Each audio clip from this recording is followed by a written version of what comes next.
হারিয়ে ফেলার পর যে কষ্ট হয় সেটার মধ্যে একটা হাহাকার লুকিয়ে থাকে, আর ত্যাগ করার পর যে কষ্ট হয় সেটার মধ্যে একটা মায়া লুকিয়ে থাকে।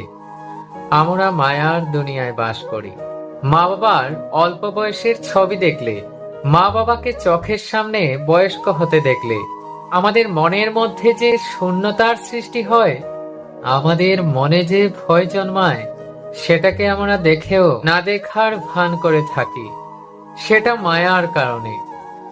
বা ছোটবেলায় যে বাড়িতে মা বাবার সঙ্গে ভাড়া থাকতে, কিন্তু বড় হয়ে সেই বাড়িটাতেই অন্য কাউকে থাকতে দেখলে, বা সেই বাড়িটা ভেঙে গিয়ে ফ্ল্যাট হয়ে যেতে দেখলে যে নস্টালজিয়ার জন্ম হয় মনে, তা কিন্তু সবই মায়ার কারণে।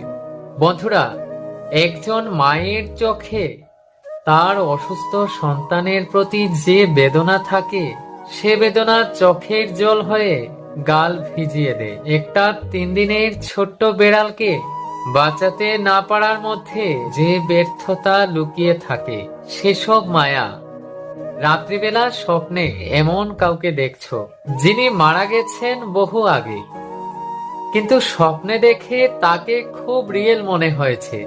মনে হয়েছে তিনি যেন সত্যি সামনাসামনি এসেছেন, কিন্তু ঘুম ভাঙার পর দেখছো সবই ভেনিস। মনে হচ্ছে স্বপ্নটা সত্যি হলে ভালোই হতো।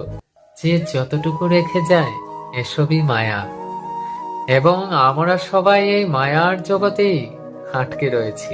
বাবা।